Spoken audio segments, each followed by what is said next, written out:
All right, kids, this video is all about how to pick the right research question and what type of question will get you the highest marks on an HL Business Management IA. A couple things that you really need to pay attention to before selecting a topic. Number one, remember that a majority of your arguments to answer the research question have to come from primary research. This means you need to interview with CEOs and staff members. You might need to do surveys on people, whether it's customers, an external stakeholder, or staff members also. You're going to maybe do some observations in the workplace. So you're going to have crazy mad access to this company. So make sure it's a family company or family friends or someone who's really open. They're going to want to share, you're going to need financial information from them, whether the full income statements, balance sheets, or you're going to have to sit with the CEO or finance manager and ask them about their financial success or struggles so that you can answer the question whether they can afford to do this or whether they have enough income or cash flow to do that, whatever it is. So many times I've seen companies pretty much lie to students and say, yeah, sure, we don't mind, we'll help you out. And then when it came to the actual interview, they wouldn't schedule it, or when it came to requesting certain documents, they wouldn't give it to them. So be very wary, be very careful of that. Now remember, your question has to be forward-looking, all right? This is something that they haven't already done. It has to be in the future. So one major tip that I give is that first try and find the company you'd like to work with, then have a pre-meeting with one of their managers and ask them what they've been looking into. The reason why I like to get the company involved in helping you pick your topic or pick your research question is that if it's something they've already started thinking about, then they might already have some data on hand for you. They might already have done a little bit of research themselves. So when you ask them questions, they're going to have those answers up and ready, and they're not going to be sitting there thinking about it or guessing. And then it saves you from suggesting things that don't make any sense because you're not an expert in that industry. You don't know what's going on. So I really recommend students to get the companies involved in helping them come up with a topic. So you can ask them, hey, is there anything you guys have been thinking to change or add? Move, remove, whatever it is. And then they might come up to you and say, actually, we've been thinking of relocating to blah, blah, blah. That's your topic. Should company X relocate to this location to help improve their profits? Or actually, we've been thinking to add delivery to our restaurant because right now we're only dine-in. There you go. So meet with the company, meet with a manager there, someone who's been around and really knows what's going on a strategic level, and let them help you pick the decision. You want to try and have an opportunity cost, all right? That way you can answer yes or no in the end.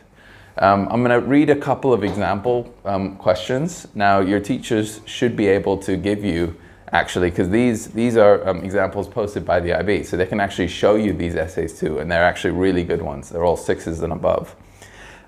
So just to give you an example of what types of questions are out there, should Victory Supermarket expand its operations and open a new branch as a way of growth? So you can answer yes, they should, or no, they shouldn't in the end. There's a clear business theory backbone to this, which is growth and evolution. They can do like an ANSOS matrix in there. They can talk about things like opportunity costs. So maybe there's other areas. Which area do they expand to? What could they do instead of expanding? Maybe they could just buy more equipment in their existing location.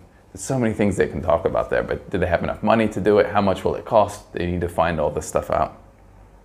Another example question is, what strategies can Ginseng Wang Massage Leisure Center Co. Limited do to reduce employee turnover?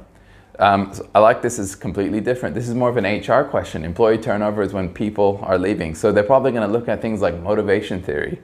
So there's going to be several strategies, and in the end they can come up with a final decision that this is the best way. They should give financial compensation, or no, they should do this type of motivation or that. Another example question was, should Locopharma launch their farm-to-home service now?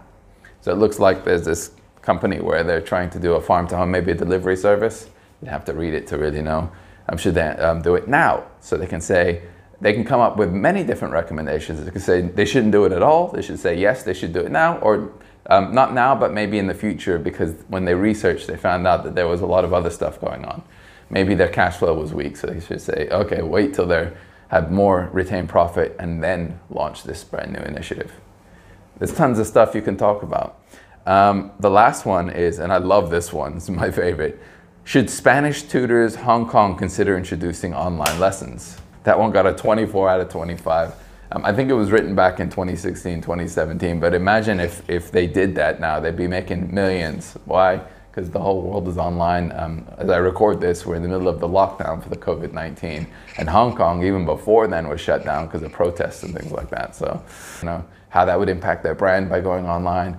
Their IT manager, you can interview to see what kind of infrastructure they have. Do they have the right equipment to do online lessons? Do they have enough bandwidth? Do they have enough this, that, all these technical questions? Can they afford it? What are the costs of going online?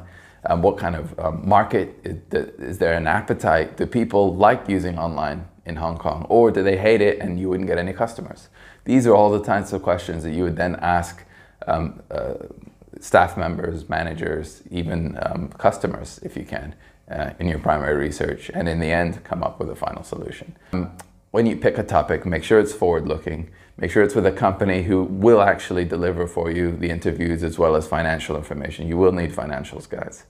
Number 3, use the company to help pick the topic.